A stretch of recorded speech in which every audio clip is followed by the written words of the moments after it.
is the His and Her Money Show, where we talk about managing money, marriage, and everything in between. Now, here are your hosts, Talon and Ty McNeely. Welcome back to another edition of the His and Her Money Show, brought to you by hisandhermoney.com. Today's show, we are talking about marriage, and not just marriage, but intimacy in marriage. You know, intimacy means a lot of different things for a lot of different people, but ultimately, I think we all can agree that intimacy is something that we're all seeking and desire in our marriages. Absolutely. And so to help us out, we brought on some experts by the name of Tony and Alisa DiLorenzo, who are the founders of OneExtraordinaryMarriage.com and also the host of the One Extraordinary Marriage podcast, which, by the way, is the #1 marriage podcast on iTunes, to share their expert advice with us. And not only did they share their expert advice, but they kind of share their story. And wow, I mean, they have had to overcome quite some obstacles to get to where they are now, and they've learned a ton of lessons along the way. And I'm so excited to hear those lessons and to learn and to glean and to apply to our own marriage. Absolutely. And something that was so intriguing about this couple, they pretty much challenged themselves for 60 days. We're not going to tell you what, you have to listen to find out, but they pretty much did something unconventional for 60 days to pretty much change and turn their marriage around. So I'm interested to see what they have to say. Well, let's get them on the line. Hey, Tony. Hey, Alisa. Welcome to the show. Hi. Hello. Hey, you guys. Now, you guys are the founders of an incredible website called OneExtraordinaryMarriage.com, where you guys share advice and help couples become closer through various ways, one of which is intimacy. And that's what we're going to talk about today, because I think every marriage could use some level of assistance and some level of help with learning more about how to become more intimate with each other. But before we get into your professional advice, can you give us a little background on yourselves and let our audience know what you guys are all about? Well, sure. I'm so glad you asked, because we love talking about how One Extraordinary Marriage came about. And the company came about because Tony and I were at a low point in our marriage. We've been married, as of this recording, a little over 18 years. And the first 11 were not so good. We faced a lot of challenges. And at that 11-year mark, we were really at a crossroads saying, are we going to spend the rest of our time together while our kids are growing up as roommates, or are we going to get divorced? Or are we going to decide to do something radically different? And we opted for the radically different. And that's where One Extraordinary Marriage was born, because that radically different was embarking on 60 days of sex. Wow. and that's why. Just go ahead and talk about it. Like, how do you do that? Yeah. A lot of planning. Yeah. Well, it wasn't that much planning. What actually ended up happening there is that we were about to lead a small group study, and we're gonna talk about sex. I had this sense that at the time in church, this is 7 years ago now, it just wasn't being talked about, and we wanted to talk about it. And so there was one evening when we had the book picked out, and I looked over at Alisa and I said, hey, during the duration of the small group study, why don't we have sex for 60 days? We have a built-in accountability group. And I said no before he got the last sentence out. That is the truth. Like, are you kidding me? Our children were 2 and 5 at the time. And all I could think about was, I just don't have time for this. Or the energy. That's what I'm thinking. The energy, like, the time. Like vegetables and fruit all day long. I'm like, physically so. Yeah, and are you going to hire me a housekeeper to do the house all day long, and a nanny to take care of the kids, so you can just free myself up? And so I totally shot him down, even put a green facial mask on just in case he thought he was going to try something that, just little emphasis there. But the next day, standing in my garage with a basket full of laundry, I just really felt like, here I am in this place, and I'm praying, going, okay, God, what's the next thing for us? And I really had this sense that if I wasn't willing to try in my own marriage, that my marriage was over. And that's when Tony came home that day, and I said, guess what? I've got a surprise for you. We're going to do this. I know. And Tony, what was your reaction to that news? I had already was past this, and I actually looked at her and I said, do what? Because I was on to something else. I'm just thinking, okay, how are we going to revitalize what we're doing. And so I was like, what are we going to do? And when she told me, actually at that point in time, a little bit of panic set in, because then I started thinking, oh my gosh, am I going to be able to do this? It all turned on me, and I'm going, what did I just put myself into? And so it was an amazing journey where when we set it up, we just said, hey, the goal is to be sexually intimate every day, other than if we're traveling, Alisa on her period, or if one of us was sick. And those were just sort of our broad rules. And at the end, we ended up completing 40 out of 60 days, which is absolutely to this day still amazing, because we think about it now and we go, wow, would we be able to do that now where we are in our lives? And sometimes we just look at each other and go, no, not right now. We're just not there. And it's probably because of where we are in our marriage and all that. Sort of a shock to our system and our marriage isn't needed. We have really cool, we have something called the intimacy lifestyle in place that really keeps us intimate sexually. We have times when we're emotionally intimate. We have times when we're spiritually intimate. So all of those things are now built into our marriage. Now, I know every husband just shared this link and emailed it to their wife right now. Yes, they did. And every wife is shaking her head. Right. Going, why did you just bring that up, you guys? Yeah. So let's talk about that, the why. What were the benefits that came out? Because I know that you all said this was a catalyst for your marriage. What were some benefits that, came from this 60-day challenge that you went on? The first one is that all of a sudden we started communicating on an entirely different level. Our emotional intimacy went past the conversations about, who's picking up milk at the grocery store, which kid has a sporting event this weekend, and, are we going to your parents' house for Sunday dinner? I mean, that was really, we'd been operating at a surface level, and all of a sudden with this renewed focus on one another, we started having conversations back like we did when we were dating. Where we wanted to know more. And I still remember a drive where I'm just looking at Tony going, we haven't talked like this in years. Mm-hmm.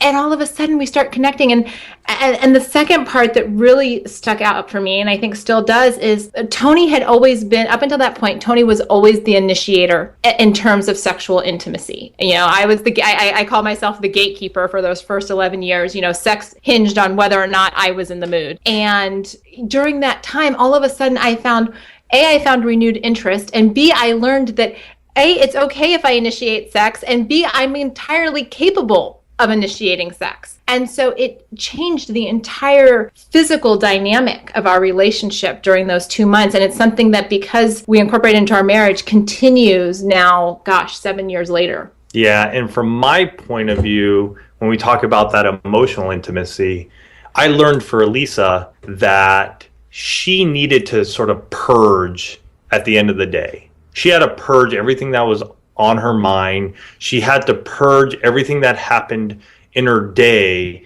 to allow herself to be fully connected to me physically. Up to that point, I didn't realize that. I didn't understand that. And so I had to become a really good listener.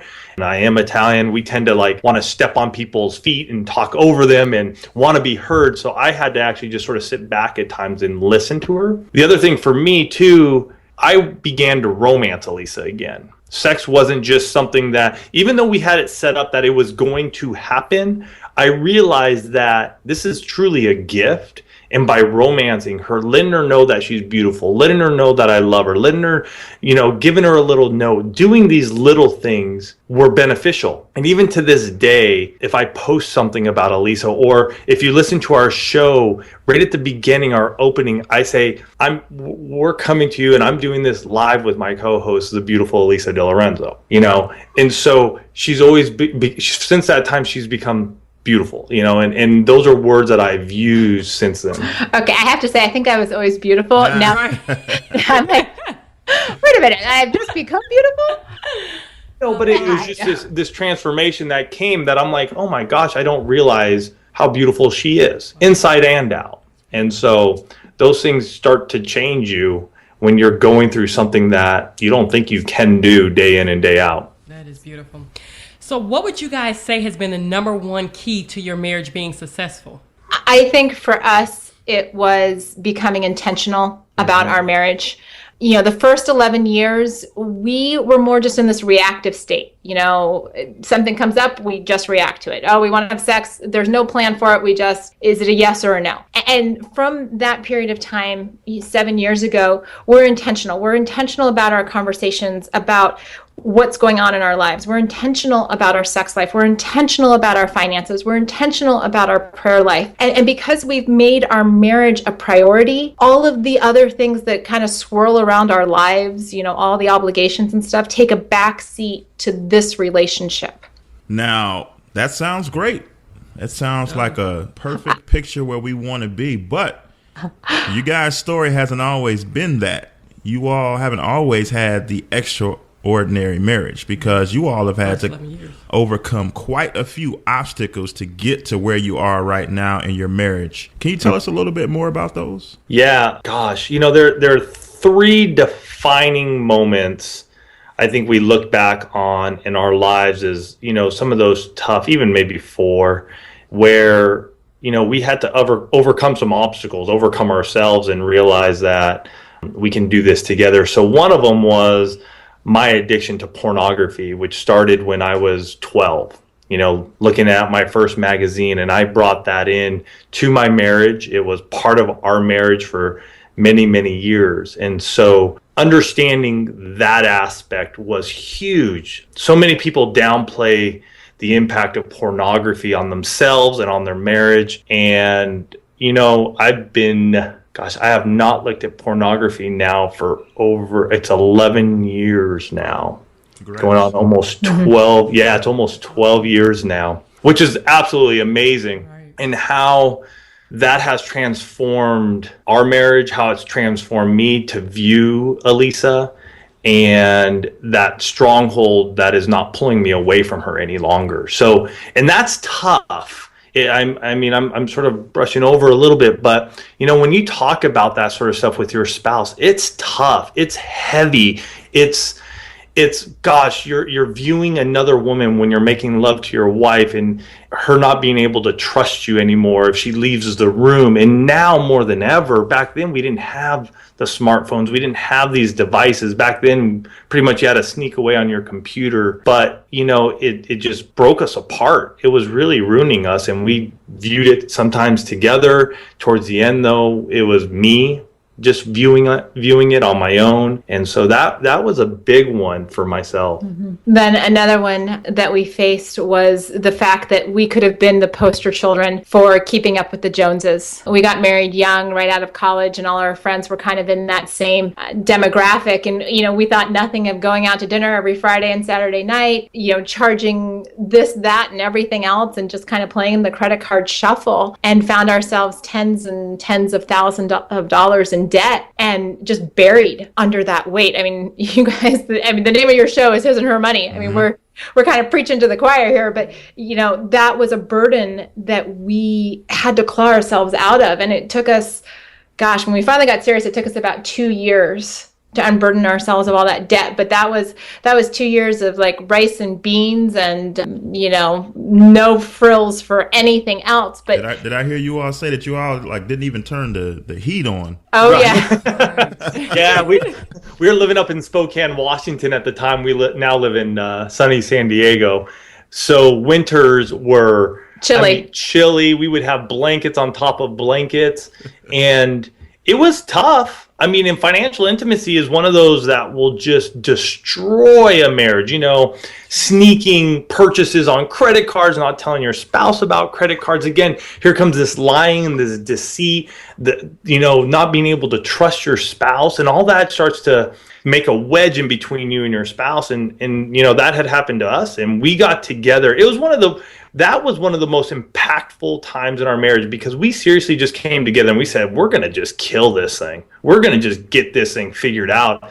And it was probably one of those times in our marriage where we were so side by side and so just on it. We would look at this stuff all the time. And it wasn't that we were both so gung-ho about all the numbers and everything. We had a goal. Right. And it was really fun as a couple to be able to do that together. Is like, let's just make this a game and let's win at it together. And that that raised us up a lot. Well, I think that was the first time that we played together on the same team.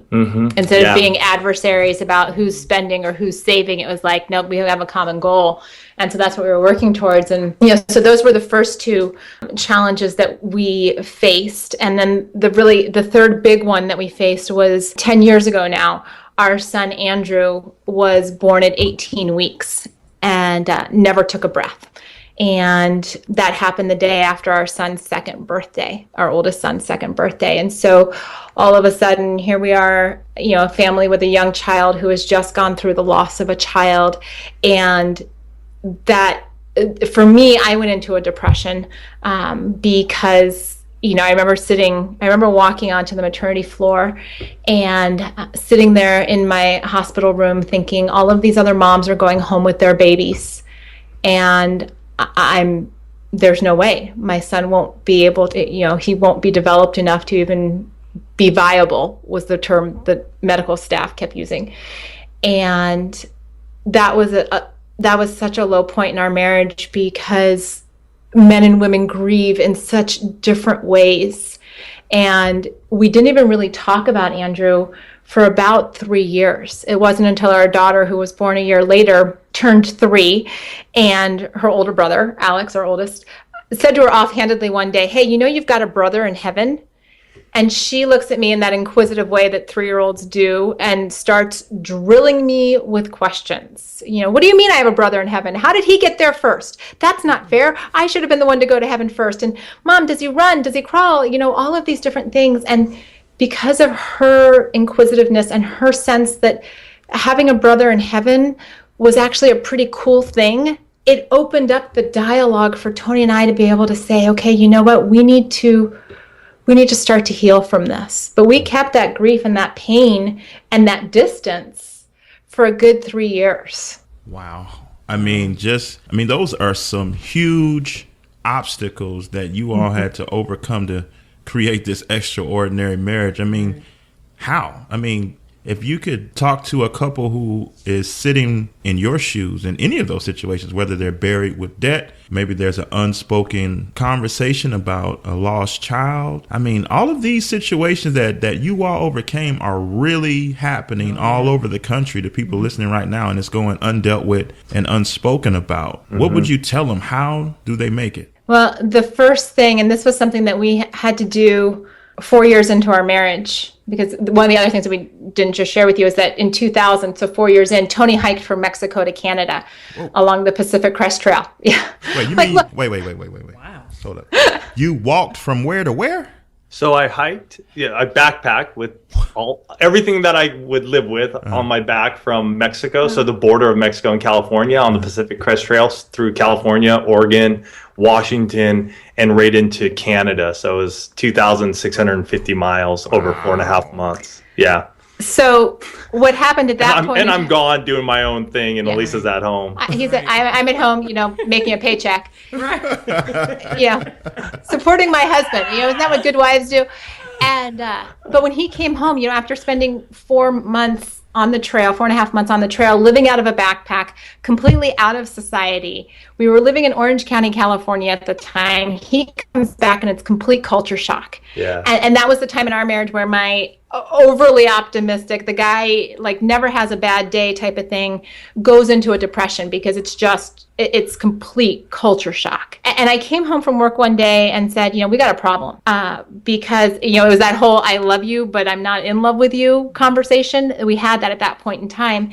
And we decided then and there, as we talked through that struggle, we really said, okay, what's going on here? We decided that divorce was not going to be an option for us. And that's what I tell every couple that's looking at the challenges that they face. And I'm not saying, in cases of abuse and things like that, you've got to be safe and healthy. I'm not talking about those, but I'm talking about the challenges that come your way through, poor decisions and whatnot, where you have to decide that divorce is not going to be an option for you. Because here's what happens. When you make that choice, that divorce is off the table, then every other choice that comes after that works on supporting that initial choice. So you don't put yourselves in situations where you're going to be with a member of the opposite sex. You don't spend money that you don't have because you know what? Divorce is not an option. So I'm not going to put myself in a place where I've got to explain this to my spouse. Yeah, and so you start supporting your decision with all of the subsequent decisions. And that's when we made that decision that divorce wasn't an option and we started facing all of these challenges, we knew we had to find a solution. And that solution was to make our marriage intentional and to make it a priority. Right, we totally agree with that. That's one thing that we did as well, too. We've been married 8 years. And in the beginning of our marriage, we said divorce is not an option. There was no need for him to have his money and me have her money, or you sleep on the couch. It was like, no, divorce is not an option. So yes, we have our ups and downs. We still do to this day, but we're going to work through it. With the help of God and the grace of God and much prayer, we're going to get through it. And I think that by not allowing divorce to be an option is so helpful in those low points, because if you know that that's not an option, that means you have to find a different option. You have to work through it and figure out a different way. You find a solution and you empower each other to be the best versions of yourself and your marriage. And here's a great example. A few years back, we were in the process of losing our house. And I remember business wasn't going well at all. There was a lot on my mind and on me. I just felt stress and anxiety through this process. And it was a Sunday afternoon, and our youngest was throwing a tantrum. I was frustrated with her. So my anger just got the best of me. And in that moment, Alisa comes in and is just mama bared out, like going, no, we're not doing that. I felt attacked in that moment. And this is I've only done it once in our marriage, but I got the keys to the car. I got in the car. I was like, I'll see you later. And I just took off. And I went for a drive here in San Diego, went to the coast. It was a beautiful day, rolled down the windows, listening to my music. And I just took 2 or 3 hours. I remember just driving, called a couple of guys that I know through my men's group. And, even through all of that, there was never a moment where I was like, oh, I'm going to go back there. I'm telling her I'm going to get a divorce. Not once, because that's off the table. Right. It's like what you're saying is that we're going to come up with a solution. And I'm going to have to go in there and apologize. It was a little awkward because I did play a little silent treatment on her because I still wasn't ready. I should have probably hung out there a little longer and just said, hey, this is where I'm at. This is what I'm doing. But never once whereas I, and I don't think Alisa either, was going, man, we're going to get a divorce over this. Nope. It's, hey, we ran into a roadblock and we're going to figure this out. And we did. It didn't happen that night. It took us some time to work through it and understand what was going on. But not once did we go, forget it, throw up our hands. Well, you don't understand me. I don't understand you. And we're going to get a divorce. There you go. Divorce cannot be an option. That's right. Tony and Alisa, you guys teach and preach that at the core of any successful marriage, there are 6 forms of intimacy that have to be achieved to build a strong marriage. And the first one is emotional intimacy, right? Absolutely. This is fundamentally, it's your communication. It's sharing your thoughts and your feelings. It's being able to be honest with yourself. It's being able to take off those masks that we wear, and everybody wears them. I mean, we live in a society that is, it's all about the visual between Facebook and Instagram and, who's got what, and everybody's putting the best picture of themselves out there on social media. And the reality is that back at home behind closed doors, marriages are hurting. People are hurting. There are disappointments. There are frustrations. And to be able to sit down across from this person that you said, you know what, I'm with you. Our vows, when we got married, our vows said, as long as life shall last, instead of till death do you part. And so, I have to take off my masks with Tony. I have to be real with him, because when I am real with Tony in all aspects, good, bad, and, the ugly does come out every once in a while, and he's able to love me in all of those phases, then I really feel that genuine love. I don't have to wonder, is he just loving me because, I look good? Is he loving me because I don't yell at him? Is he loving me because he thinks everything's okay? I know that he loves me because of all of me. It's just being again, when we talk about intentionality, it's taking time to go, you know what, we are going to spend 15 minutes, 2-3 nights a week, whatever it may be for you, to just sit down and talk. And really just talk, put down everything else, put the kids aside, and just be able to spend some time together. a lot of this stuff, when we go over the intimacies, a lot of it can be done fairly quickly. I mean, we're not telling you to spend 2 hours a day at this stuff. It's the little things that you do daily that add up to the big things that can really transform you and your marriage. And so that's the big thing. Even for us, it's the little things. Let's do these little things. Yes, we do our podcast and we have the One Extraordinary Marriage show where once a week we sit behind microphones with each other and share with the world about what's happening in our lives. It's 30 minutes. We just happen to do it behind a microphone. We tell the one family, those who listen to us, it's no different for you guys. Listen to the show and talk to each other about what the topic is. And that's one way of doing that each and every week. I love that. Now, what would be the second form of intimacy? Well, going off of that emotional intimacy moves into your intellectual intimacy. I mean, as you start to share who you are, what you want in life, you start talking about, goals. You start talking about values that you want for in your marriage, maybe for your children, how you want to raise your kids, where you want to take vacation. I mean, we sit down in November and map out what 2015 is going to look like. We do that for our business. We incorporate our personal goals and whatnot for that as well, because now we're sharing not just our thoughts and feelings, but also our dreams and desires, what we want to learn, what we're delving into both personally and professionally. And so you bring a whole nother layer to your intimacy when you are able to bring that intellectual into it. That's awesome. Now, the third form of intimacy is that of spiritual intimacy. How do we walk that out in our marriages? Yeah, one of the big things is, and I mean, there's a couple of ways I think that we have found that couples can connect spiritually. One is obviously taking time to pray for your spouse. That is something that throughout your day, being able to lift them up.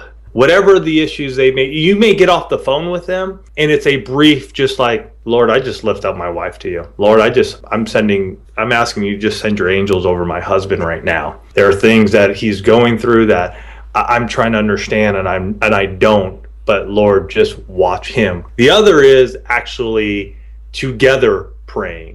And we find this to be hard for ourselves, as well as many other couples, is actually taking that time to, at some point during the day, whatever is best for you, to do a devotional together. Read a scripture piece, or something like Jesus Calling is really good because it's 365 days. You can read it. If you want to go into scripture, you can go into scripture. And then at the end of that, though, is actually praying out loud for one another. And that's where a lot of us can stumble. And hey, Alisa and I can say it. We've done really great at this at times. And right now, as we're podcasting this, we've sort of stumbled on this ourselves, just sort of going, we're not being intentional about this area in our marriage. And because of that, we'll do our own devotional times, and yet we're not doing it together. And there's something really amazing that does happen, and I think Alisa would agree with this, is when you do sit there and you pray earnestly for each other. Well, and interestingly enough, we're both doing Jesus Calling. I just happen to get up in the morning and do my devotional time, and he does his before he goes to bed. So, we're actually covering the same stuff every day. We're just not doing it at the same time. And Tony's right. And, one of the things I have to share about learning how to pray out loud with your spouse is that it's going to feel awkward when you start. I will tell you, the first time, a couple years into our marriage, when we'd heard enough times in sermons and whatnot that we needed to pray together, out loud, whatnot, we finally said, okay, we're going to try this. And Tony starts to pray, and I break out in the worst case of the schoolgirl uncontrollable giggles that you could ever. And I couldn't stop. That's what I'm thinking. And I'm trying to be all like, he's trying to be reverent spiritual. here. He's trying to be the head of the household, Heavenly Father, and these and that. And I just looked at him. I'm like, we're gonna have to do this another time. Well, and what I learned was that I just need to be myself. That's what it was. I have to just be Tony. And if my prayer is a simple 10 words and then I'm done, then I'm done. I don't need to go on and on and on and on. I just need to be me, because Jesus loves me for who I am, and Alisa loves me for who I am. So, hey, Heavenly Father, I'm tired tonight. Lord, just watch over us as we go to bed tonight. Watch over our kids, our family, the one family, Lord. We just lift them all up to you. In Jesus' name, amen. Boom. We got it. Let's roll. And so I think that's what I learned as we did that, is just be you. I mean, gosh, all your prayers, said or unsaid, are heard by him. And so it's one of those things where spiritual intimacy really comes into play as your emotional intimacy opens up, because now you feel open. You're able to just do this. And if something like Alisa laughing, it doesn't just destroy you. You know you're working towards something. And so, those two sort of go hand in hand in being able to go, hey, I'm emotionally connected. And you know what? Spiritually, we can get there as well. And for you guys, it may be every night. It may be twice a week. Again, everybody is different in what they're trying to do. What we're saying is that you be intentional about it in some way, somehow, that works for you guys. Because Tony and Alisa, we're different than you, and that's awesome, because that's the way it should be. And secondly, it's just that you're forming your own marriage and your own foundation. We just want to give you those little tidbits so you can go, oh yeah, you know what? Let's just pray for one another real quick. We're running out the door. The day's about to start. Let's give a kiss. Let's hold hands, and let's just pray it real quick. Boom. It's all good. Yeah, that's a very important intimacy part of our marriage. It's the spiritual side. As a matter of fact, I can always tell when we're bumping heads, or we have disagreements more than often. It's like, let's evaluate our spiritual walk. Like, are we praying? Are we on our knees? Are we reading our word? Are we having our quiet time? Right. That's usually like a red flag, to us in our marriage. It's like, oh, come on, let's come together and let's pray. So I think that's so important. I love these. So now we're on to the next one, which is recreational intimacy. What does that look like in our marriage?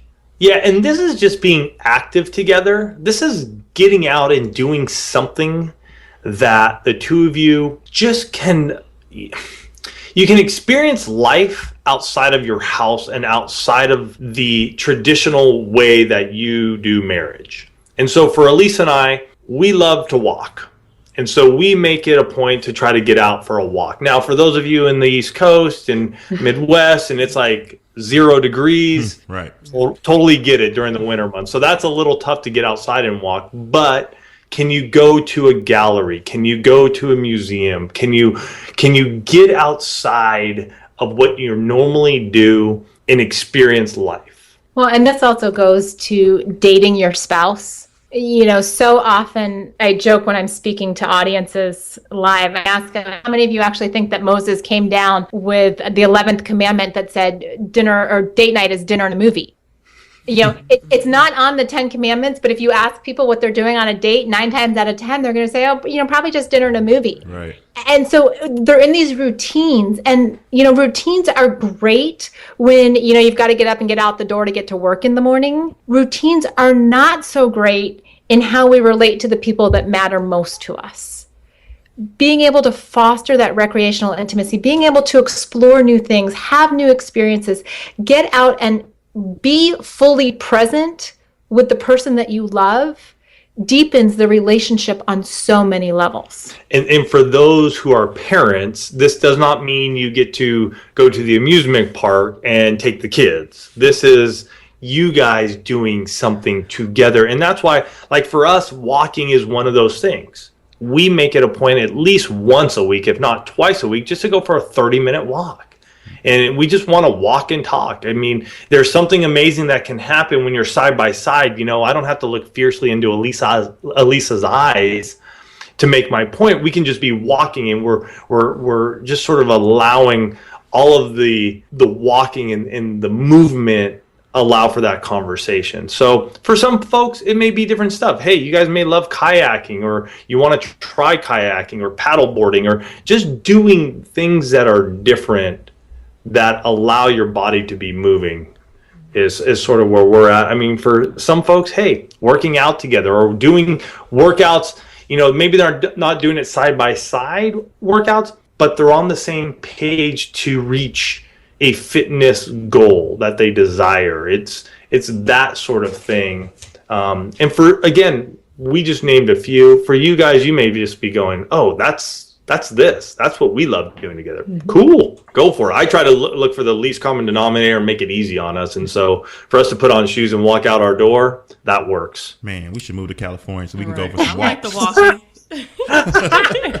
Because matter of fact, Tyler just asked me a couple of weeks ago, hey, you want to go bowling? I'm like, no, I don't want to go bowling. So I guess, I'm sorry. I think I'm going to have to pull out that bowling We ball. got to get outside. Yeah. I don't Well, like doing something like that is great. I mean, again, you're experiencing something that's fun. I mean, yeah, it's not like you're walking, around the block for 30 minutes, but you're up, you're laughing, you're watching, you're wearing ugly encouraging. bowling shoes. Yeah, I mean, come on. I mean, that's one of the things that I love about this is just being an encourager, and that's part of just my DNA and why Alisa and I can't do like workout programs together, because Alisa wants to, and we'll work out. We know what sort of our schedule is and what we're doing, but we can't do it side by side anymore because Alisa, for her, it's like, it's a 30-minute workout. I'm going to get it on. I'm going to get sweaty. I'm going to get hot. I'm going to get it done. And I'm like, let's go. Yeah, you're doing great. And she's like, no. That's not the way. Don't talk to me. Don't talk to me right now. So we don't work out side by side anymore. We learned that.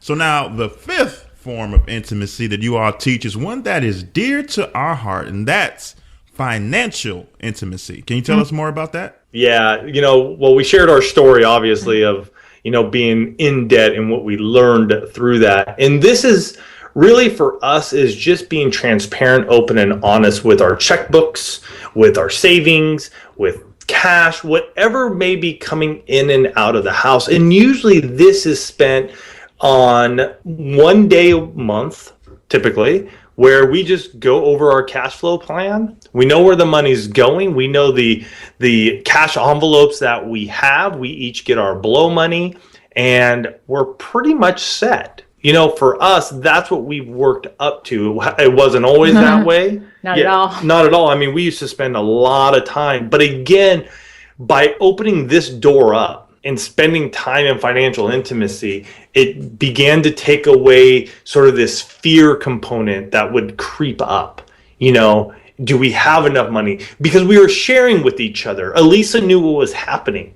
I knew what was happening. And so instead of trying to, put it into this little box over here and only I controlled it, by bringing it open and putting it in the light, we both knew where we were, which allowed us to both connect when it came to talking about it, because there was no fear, there was no stress over it. The other thing that I would say to this, especially in terms of the intimacy part, is that we made a decision when we got married that we would have all joint accounts. Right. And the reason for that is that it's not his or her. That's why I love that your show is called His and Her Money. Yeah. Because it's not his or her money. When you straight out of the Bible, two become one. Amen. And Preach. yeah. And that doesn't mean in just the areas that you want to. It means in all areas of your marriage. Right. And finances are one of those areas that when you keep those separate, or when you start keeping secrets, that will take over and drive a wedge between the two of you like nothing else.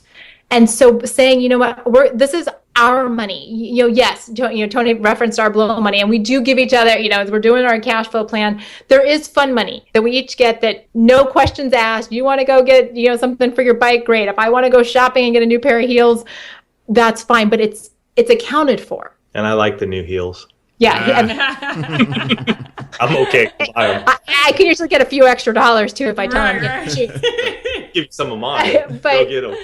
But having made that decision and just saying, you know what, we're all in.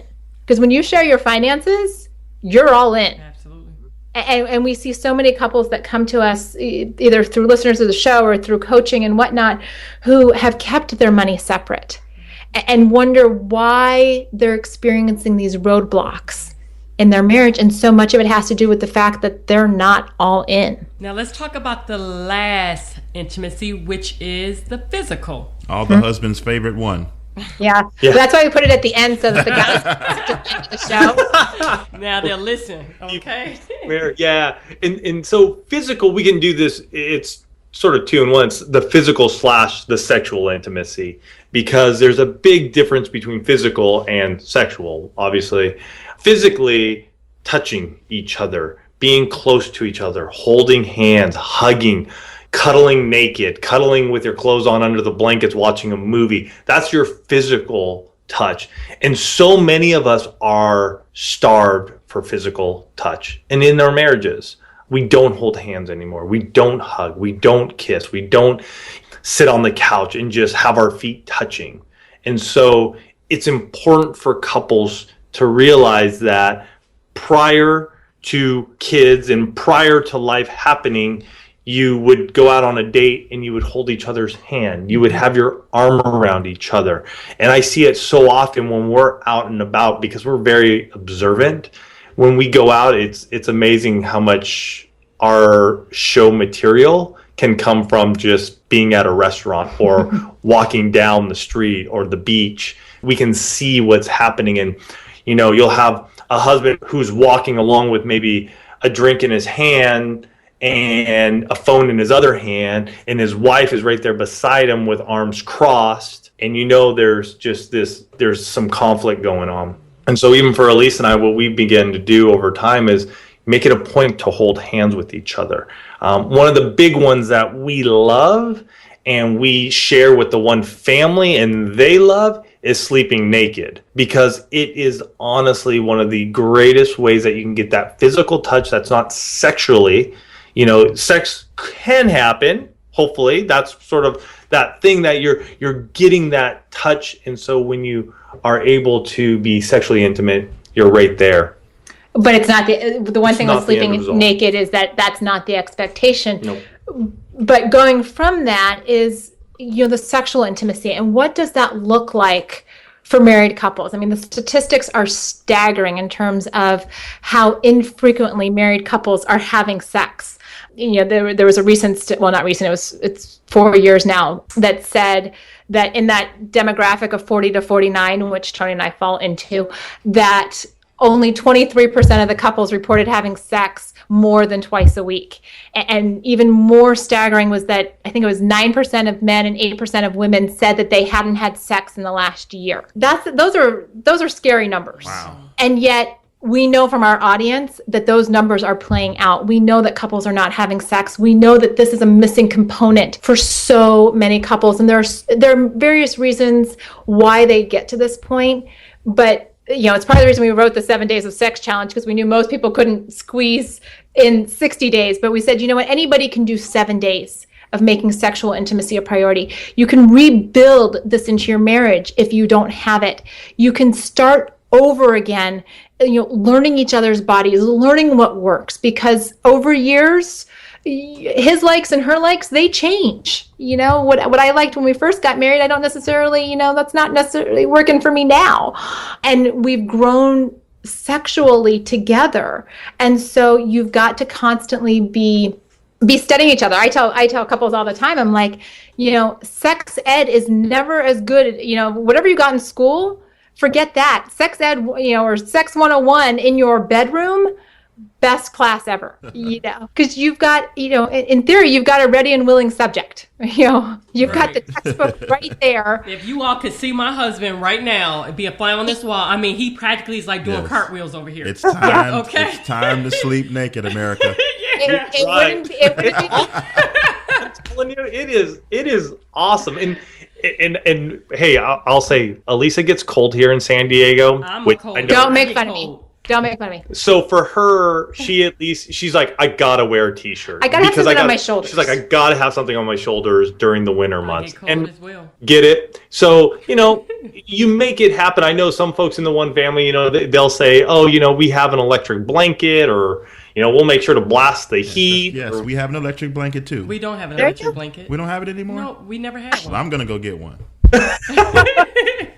Amazon.com. Yeah. We did have one. We sure did about a year ago. Prime will have it to you guys by Monday. Right. And that's the other part of this piece with the physical and sexual intimacy, is about being intentional about it, about having a plan. Because like 5 years ago now, started the intimacy lifestyle. Yeah. I think it was about 5 years ago. Because once we did the 60 days and kind of, you know, recovered from that, because that was a huge undertaking, we started looking at what comes next. How do we build sexual intimacy into the framework and the fabric of our marriage? And what we came up with and what we share with the one audience is the intimacy lifestyle. And that's the two of you sitting down and having, doing the emotional intimacy, having that candid conversation about where are we both comfortable? What's that number that we can both agree on for the amount of time or the number of times that we want to have sex during the week? Is it 2 times a week? Is it 3 times a week? Is it once a week? Whatever it is. And then the second part of that is figuring out how you're going to alternate. And yes, I did say alternate. So those of you that don't initiate in your marriage, guess what? I'm calling you out. You need to start initiating sex. You figure out how you're going to alternate initiating sex so that one person gets to be the receiver and one person gets to be the giver. And so that sex becomes this amazing two-way street that is an intentional aspect in your marriage. And that takes time to learn, and you're going to stumble. And the high desire spouse is going to be pushing for the low desire spouse to initiate, which we have done many a times. And sometimes you just got to go, I'm low desire. Yeah. So sometimes you gotta just wait and allow them to initiate, or ask the question, what does initiating look like for you, so I understand it?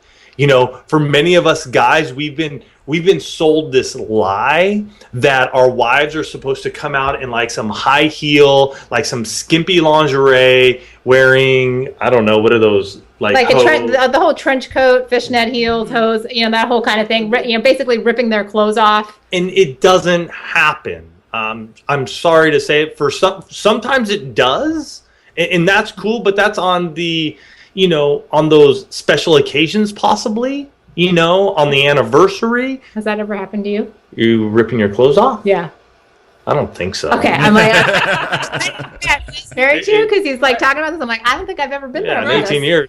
But you know what? I learned how Alisa does initiate, and it's subtle. It's the subtle things that she will do on that day when it is her day to initiate. And so that's something else you learn. And so you work and you understand these things as you experience them together. You don't get huffy and puffy.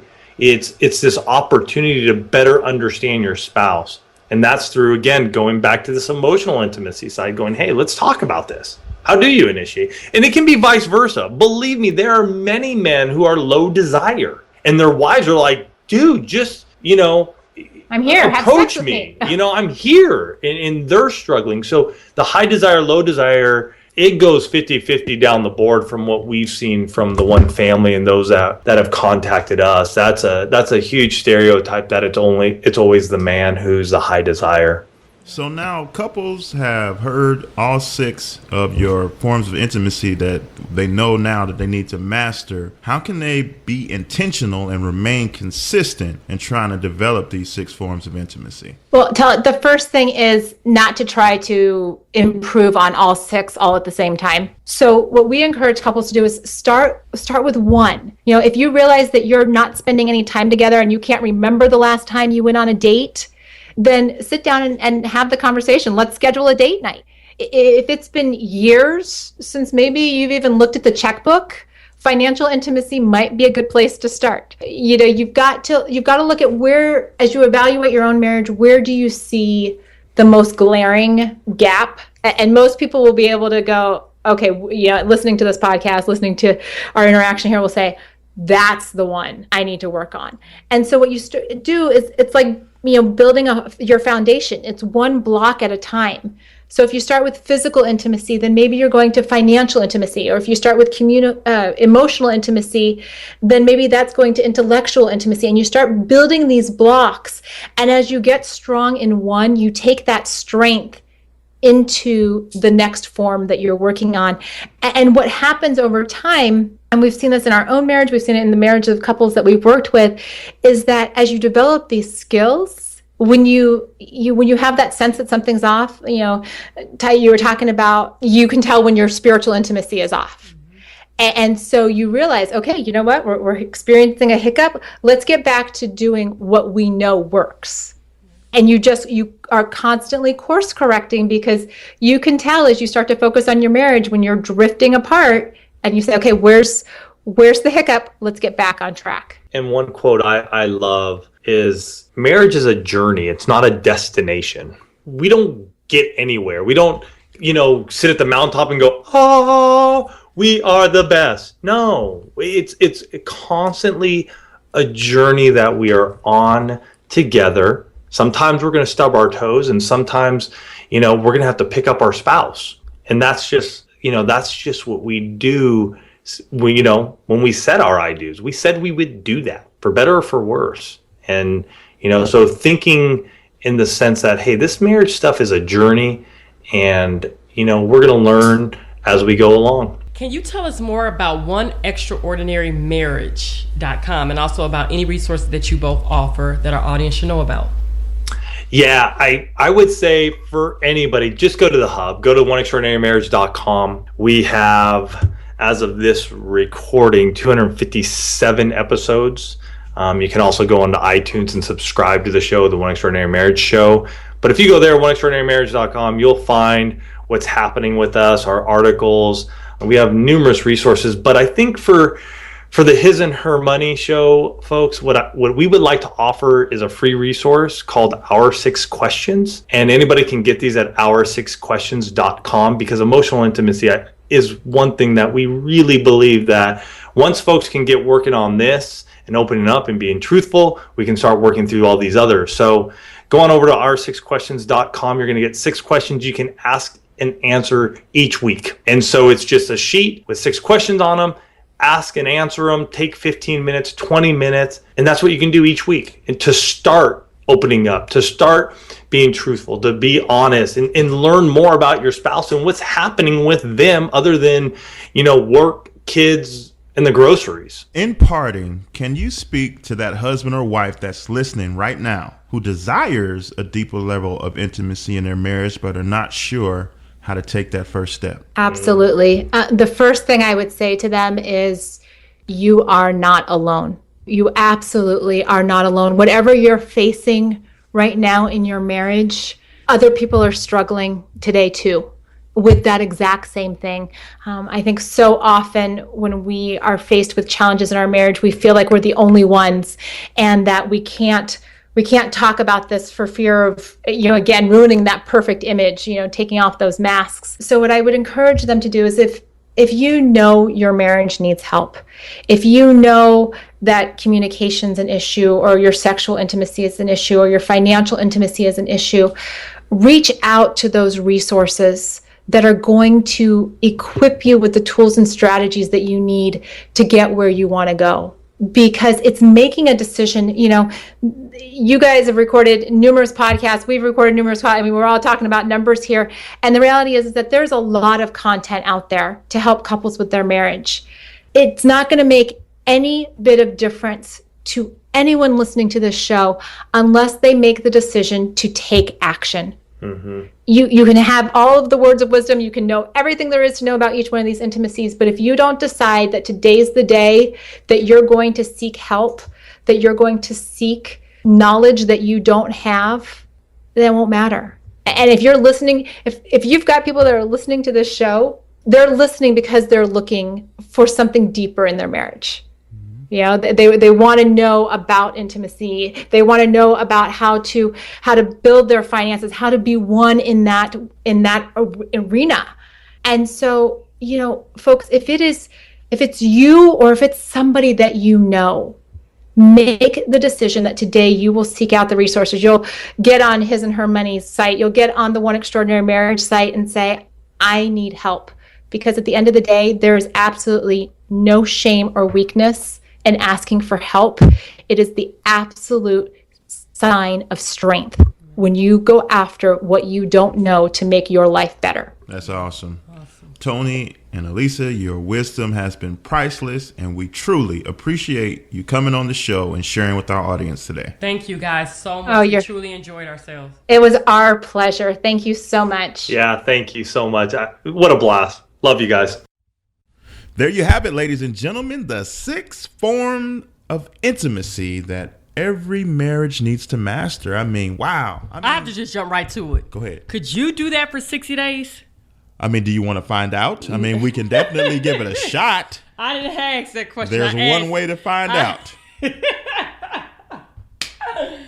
Oh my gosh. So we're going to take 60 days off from the show, and let's try this out. I'm going to keep it real. Real 100, okay? I'm not so sure I could do that for 60 days. How about the sleeping naked tip? You like that one. That's physical intimacy. You really, really like that one. That can be built. I get cold in the middle of the night.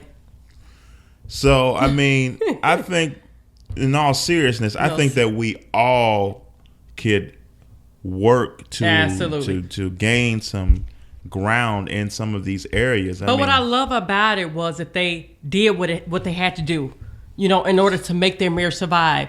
You know, and like you said, all jokes aside, if it meant, you know, between my marriage making it or not, heck yeah, I'll try everything. Yeah. You know, I will be determined to try everything. And what I love most about their advice is don't wait till your marriage gets in dire need where you have to, you know, try this, you know, ultimate challenge or it's just not going to work. Take preventative measures now. We should all be working on something. Know? I mean, I don't think any of us have arrived. And like Absolutely. they said, marriage is not a destination, you know? Like, we're never going to get there. Right. You know what I'm saying? It's an ongoing journey, man. And but I love the praying daily for your spouse. Didn't you love that? Oh, yeah. I love that. I thought that was like, that's intimacy right there, you know, on a whole nother level. So I love that. So let's get to it, guys. Let's apply what we just learned about these 6 forms of intimacy. Let's build stronger marriages out there. Let's come together. Let's get intimate. Well, that does it for this episode of the His and Her Money Show. Don't forget to visit us over at our website at hisandhermoney.com. Here it is. No matter where you are on the road to financial freedom, the key is to start now and finish strong. Thanks for tuning in to the His and Her Money Show. For more information on how to win with your finances, be sure to visit www.hisandhermoney.com.